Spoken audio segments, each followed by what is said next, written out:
بسم اللہ الرحمن الرحیم۔ السلام علیکم ورحمۃ اللہ وبرکاتہ۔ رمضان کا مہینہ تھا۔ میں جمعے کی نماز پڑھا کے مسجد سے باہر نکلا تو باہر ایک بوڑھی عورت کھڑی تھی۔ مجھے دیکھتے ہی میری طرف بڑھی اور میرا ماتھا چومنے لگی، پھر زاروں قطار رونے لگی۔ میں حیرت کا مجسمہ بنیا سوالیہ نظروں سے اسے دیکھ رہا تھا کہ اماں نے میری طرف دیکھا اور بولی، آج جمعے کا دن تھا اور بہت زیادہ گرمی تھی۔ میرا روزہ بھی تھا۔ کیونکہ رمضان کا مہینہ چل رہا ہے تو میں سحری کرنے کے بعد سو گیا اور کافی دیر سے اٹھا۔ طبیعت پر آج کچھ سستی سی طاری تھی۔ اسی لمحے میں نے سب سے پہلے اٹھ کر غسل کیا اور جمعے کی تیاری کا اہتمام کرنے لگا۔ میں مسجد میں آ گیا۔ ابھی مسجد میں کوئی بھی موجود نہیں تھا۔ اس وقت بیٹھ کر میں نے تھوڑی دیر قرآن پاک کی تلاوت کی اور اتنی دیر میں مسجد میں لوگ آنا شروع ہو گئے۔ جیسے ہی اذان کا وقت ہوا، میں نے مقررہ وقت پر اذان دی اور جمعے کا خطبہ دینے لگا۔ اتنی دیر میں کافی لوگ مسجد میں آ چکے تھے۔ جمعے کی نماز کا اہتمام کیا اور سب نے باجماعت ہو کر جمعہ پڑھا۔ جمعہ پڑھانے کے بعد میں نے رمضان کی مناسبت سے دعا کروائی۔ تبھی سب لوگ آہستہ آہستہ اٹھ کر اپنے گھروں کو جانے لگے۔ کچھ تو میرے قریب آ کر بیٹھ گئے تھے۔ انہیں کچھ معاملات میں رہنمائی چاہیے تھی۔ میں نے ان کی رہنمائی کی اور کچھ ہی دیر میں وہ لوگ بھی اٹھ گئے۔ مسجد خالی ہونے والی تھی۔ میں بھی مسجد سے باہر نکل آیا۔ مسجد کے خادم نے صفیں سمیٹنی شروع کر دی۔ میں جیسے ہی باہر نکلا تو سامنے ہی ایک بوڑھی عورت کھڑی تھی۔ میرے باہر نکلتے ہی وہ ایک دم لپک کر میرے قریب آئی اور اونچی اونچی آواز میں رونے لگی۔ میں اسے چپ کروا رہا تھا۔ اماں، آپ کو کیا بات ہے؟ کیا مسئلہ ہے؟ آپ ایسے کیوں رو رہی ہیں؟ لیکن اس عورت کے آنسو مسلسل بہہ رہے تھے اور یوں لگ رہا تھا جیسے وہ بہت دکھی ہے، بہت پریشان ہے۔ میں اپنی جگہ پر پریشان ہو گیا۔ ارد گرد آتے جاتے لوگ ہمیں دیکھ رہے تھے۔ اماں کا رونا بند نہیں ہو رہا تھا اور مجھے بہت پریشانی ہو رہی تھی۔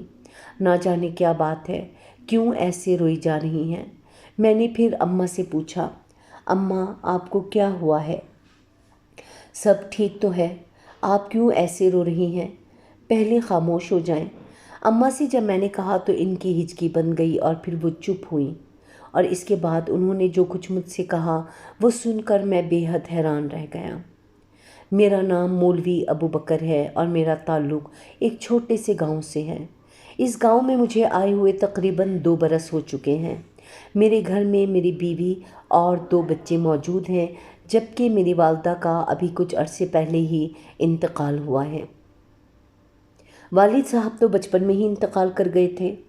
والد صاحب کے مرنے کے بعد ہی ماں نے مجھے دین کی تعلیم دلوانا شروع کی، کیونکہ والد صاحب کی خواہش تھی کہ میں دینی تعلیم حاصل کروں اور قرآن پاک حفظ کروں، لیکن میں ذہنی طور پر کم تھا، اس لیے قرآن پاک تو حفظ نہیں کر سکا۔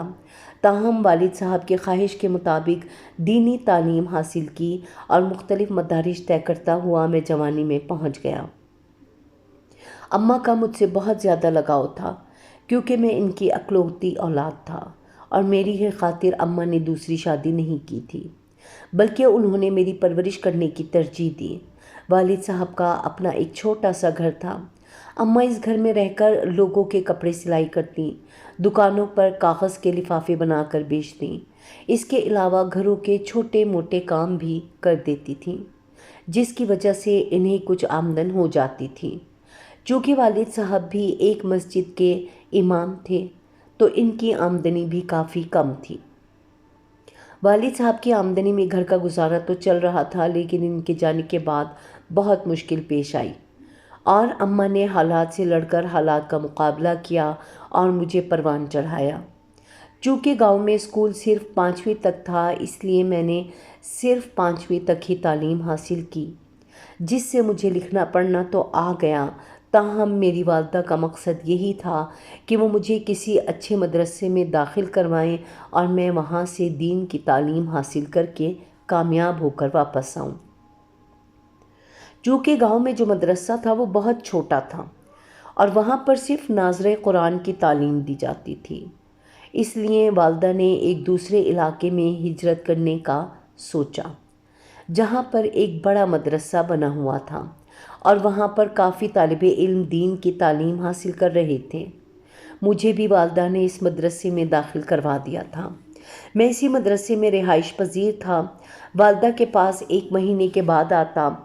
والدہ تو اپنے گاؤں والے گھر میں ہی موجود تھیں اور اکیلی ہی رہتی تھیں۔ میں جب گھر آتا تو ان کو خوب رونق کا احساس ہوتا۔ وہ دن بڑی جلدی گزر جاتے تھے اور والدہ کے لیے جیسے عید کے دن ہوتے تھے، جبکہ میں خود بھی ان دونوں میں بہت ناز نخرے کرتا اور والدہ سے اپنی پسند کی چیزیں بنواتا، اور ہمارا دنیا میں ایک دوسرے کے علاوہ اور تھا ہی کون۔ اسی لیے ہم دونوں کو ایک دوسرے کے ملنے کی آس لگی رہتی، ایک دوسرے کا انتظار رہتا۔ میں جب گھر آتا تو والدہ جیسے کھل اٹھتی تھی اور ایک دم چاقو چوبند ہو جاتی، ورنہ میرے بغیر وہ اداس اور پریشان سی رہتی تھیں۔ ان کا دھیان مجھ میں ہی اٹکا رہتا تھا۔ میں خود بھی والدہ کی طرف سے بہت زیادہ فکر مند تھا، کیونکہ وہ اکیلی تھیں اور گھر میں اگر ان کی کبھی طبیعت خراب ہو جاتی تو انہیں دیکھنے والا بھی کوئی نہ ہوتا۔ اسی وجہ سے مجھے ان کی فکر لگی رہتی۔ چونکہ پرانا دور تھا اور فون وغیرہ کی بھی کوئی اتنی سہولت نہیں تھی، گاؤں میں تو ویسے بھی فون بہت دیر سے آیا تھا، اسی لیے والدہ کے پاس جانا ہوتا تبھی ان کی خیریت معلوم ہوتی تھی۔ اس کے علاوہ اور کوئی ذریعہ نہیں تھا جس سے میں والدہ کی خیر خبر معلوم کر سکتا۔ مدرسے کے دن میرے یادگار دنوں میں سے تھے۔ اساتذہ کرام سخت بھی تھے اور نرم بھی تھے، پڑھائی کے معاملے میں بھی بہت سختی کرتے تھے، لیکن باقی ہمیشہ محبت اور توجہ سے پیش آتے۔ کھانے پینے کا بھی مسئلہ نہیں تھا، مدرسے میں اچھا کھانا ملتا اور اس کے علاوہ شام کو فروٹ وغیرہ بھی ملتے۔ شروع میں تو میرا یہاں پر دل نہیں لگا تھا، لیکن پھر آہستہ آہستہ میں یہاں پر ایڈجسٹ ہوتا گیا اور کچھ لڑکوں کے ساتھ میری دوستی بھی ہو گئی۔ ہم مل بیٹھ کر پڑھتے۔ مدرسے میں شام کو ہمیں 1 گھنٹے کے لیے فری ٹائم دیا جاتا تھا، جس میں ہم اپنی دلچسپی کی سرگرمیوں میں حصہ لیتے۔ یوں اس دوران ہم سب لڑکے مل کر کرکٹ کھیلتے تو بہت اچھا لگتا تھا۔ وقت تیز رفتاری سے گزر رہا تھا۔ میں نے مدرسے سے تعلیمی مدارج کو بڑی آسانی کے ساتھ طے کر لیا، اور جس دن میں نے اپنی تعلیم مکمل کی اس دن اماں پھولوں کا ہار لیے باہر کھڑی میری منتظر تھیں۔ اماں کو باہر دیکھ کر میں ایک دم حیران سا رہ گیا، کیونکہ مجھے بالکل پتہ نہیں تھا کہ اماں یوں اچانک چلی آئیں گی۔ اماں کا چہرہ اس وقت خوشی سے تمتما رہا تھا۔ میں ایک دم ان کے گلے جا لگا تو اماں کی آنکھیں آنسوؤں سے بھیگ گئیں اور خوشی کے آنسو بہنے لگے، اور وہ کہنے لگی، میں آج بہت خوش ہوں، تو نے اپنی منزل کو پا لیا اور میرے خواب کو پورا کر دیا۔ تیرے باپ نے تیرے حوالے سے جو کچھ سوچا تھا تو نے وہ پورا کر دکھایا۔ اماں نے مجھے خوشی سے چہکتے ہوئے کہا تو میں بھی مسکرا دیا۔ اماں، آپ کی طبیعت ٹھیک نہیں لگ رہی، آپ یہاں پر کیوں چلی آئیں؟ یہاں میں نے گھر ہی آنا تھا نا، میں نے اماں کو ہاتھ لگاتے ہوئے کہا، کیونکہ اماں اس وقت بخار میں تپ رہی تھیں، لیکن پھر بھی میری خوشی کی خاطر وہ چلی آئیں۔ کہنے لگیں، میرے بیٹے نے اتنی بڑی سعادت حاصل کی ہے تو میں کیوں نہ آتی۔ میں نے اماں کی طرف محبت سے دیکھا اور ان کا ہاتھ تھام کر چلنے لگا۔ ہم تھوڑی دیر بعد ہی گھر پہنچ گئے تھے۔ اماں کی طبیعت واقعی ٹھیک نہیں تھی اور اتنے سے سفر نے انہیں بے حد تھکا دیا تھا۔ گھر آتے ہی وہ بستر پر لیٹ گئی تھیں اور 2 دن شدید بخار میں مبتلا رہی تھیں۔ اس دوران میں نے اپنی ساری مصروفیات کو پس پشت ڈال دیا تھا، والدہ کی خدمت کے لیے خود کو وقف کر دیا تھا۔ حالانکہ گاؤں میں سے میرے دوست یار آ کر مجھ سے ملتے اور عورتیں بھی والدہ کو مبارکباد دینے کے لیے آتی رہیں، لیکن میں نے والدہ کو ہل کر کام بھی نہ کرنے دیا، سارے کام خود ہی سنبھال لیے۔ اور 2 دن بعد جب والدہ کی طبیعت کچھ بہتر ہوئی تو انہوں نے باقاعدہ میرا ماتھا چوم کر مجھے بہت دعائیں دیں۔ کہنے لگی، تم شاید اللہ کی طرف سے میرے لیے کوئی خاص انعام ہو جس سے اللہ تعالیٰ نے مجھے نوازا ہے۔ میں بہت خوش قسمت ہوں کہ اللہ نے تیری جیسی اولاد مجھے دی ہے۔ اماں نے جب یہ کہا تو میں مسکرا دیا اور اماں کا ہاتھ تھام کر اپنے لبوں سے لگا دیا۔